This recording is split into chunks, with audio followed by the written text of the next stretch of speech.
Hello, everyone, and welcome to the third part of the first lecture for EEE 25. Our topic is on probability models and axioms.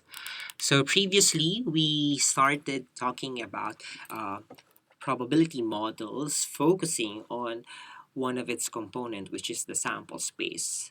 Now, suppose we have appropriately defined a sample space for a stochastic experiment. Now we are ready to define a probability law to complete our model. Now, what is a probability law?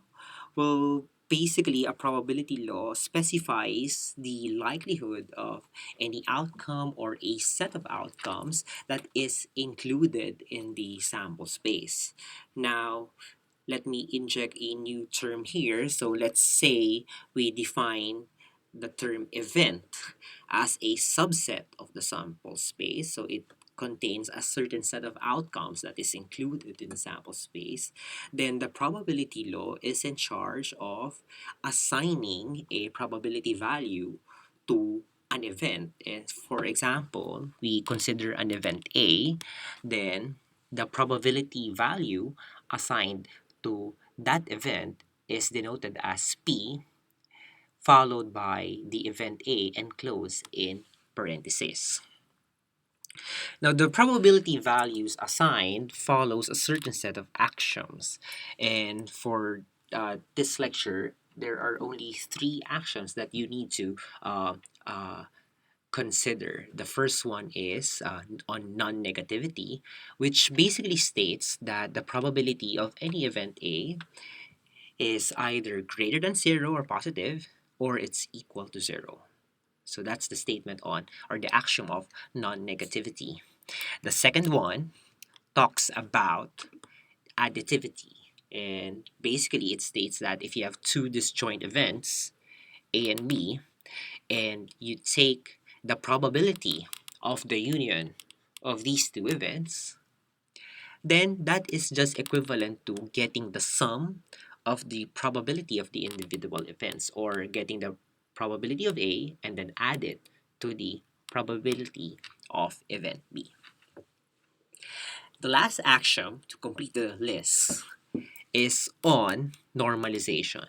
And this last action states that the probability of the sample space, which is represented by capital omega, is just equivalent to 1. And this should make sense because we define the sample space as a set that contains all possible outcomes of a stochastic experiment. So it's like the universal set. So getting the probability of that should be equivalent to 1 since you're considering every outcome.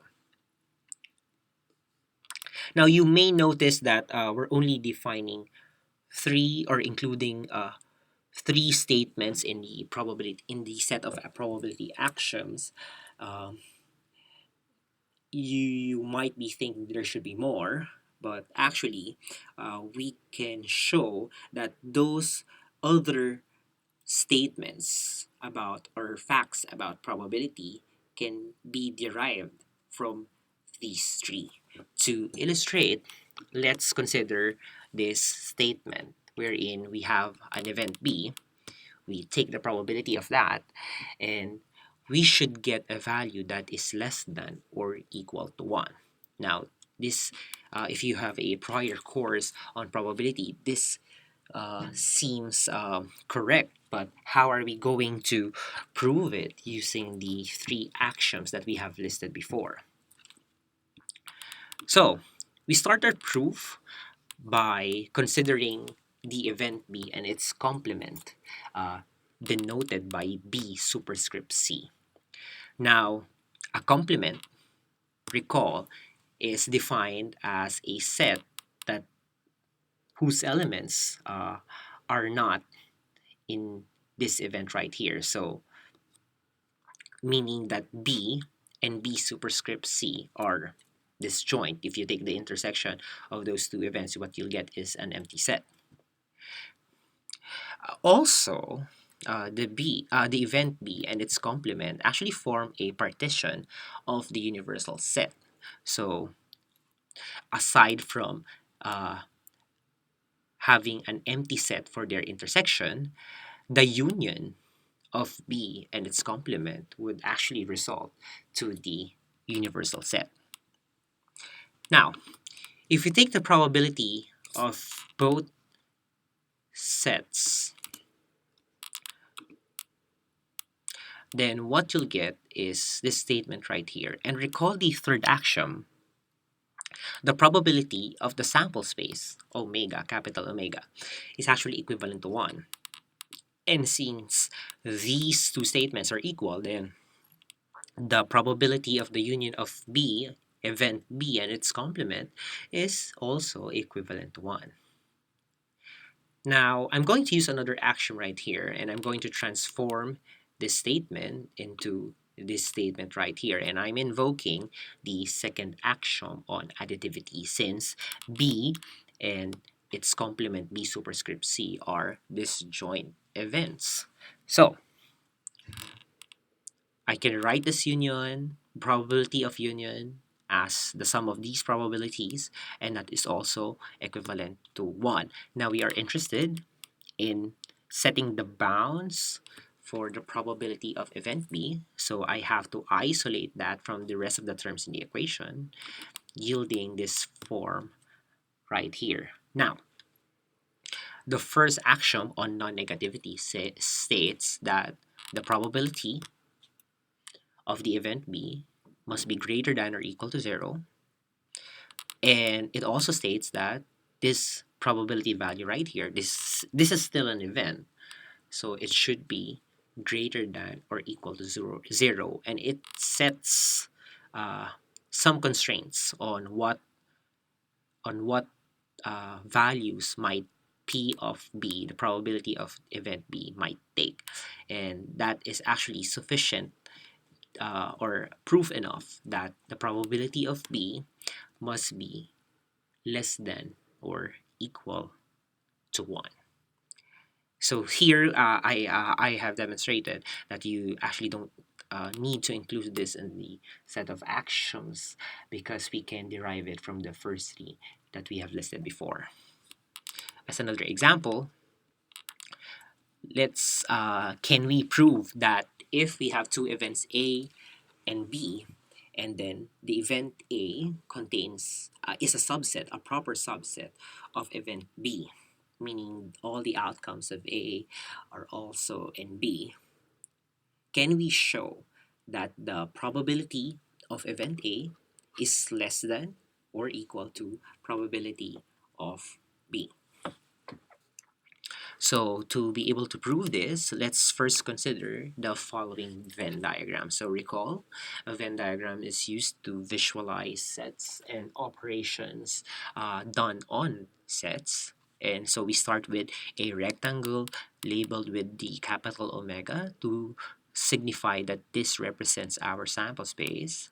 And let's consider an event A, which is a subset of the sample space. So it contains all the outcomes in this region.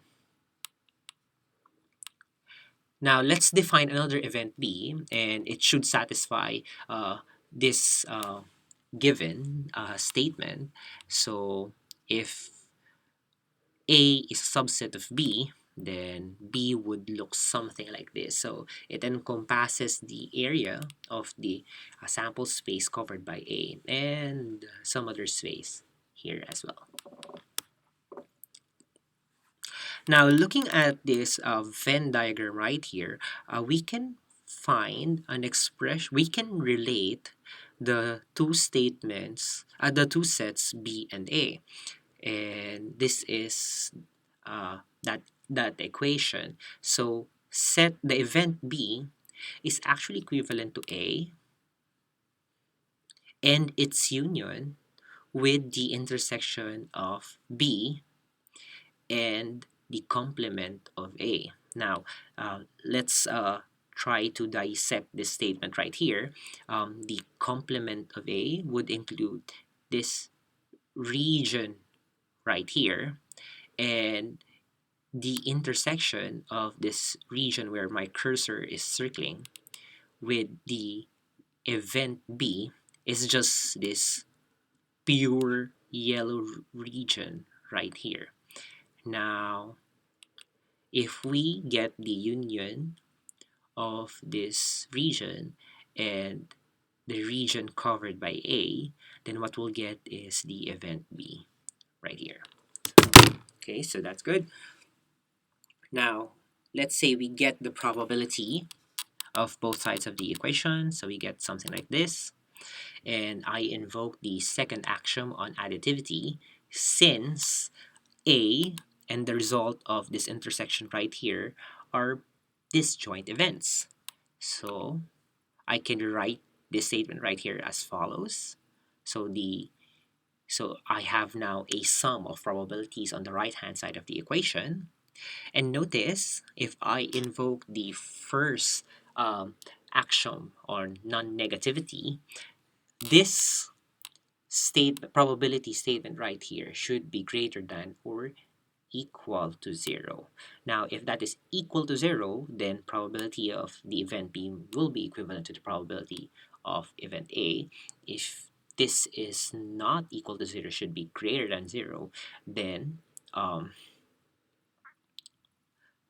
the probability of event B would be greater than the probability of event A. And basically, that's the thing that we want to prove.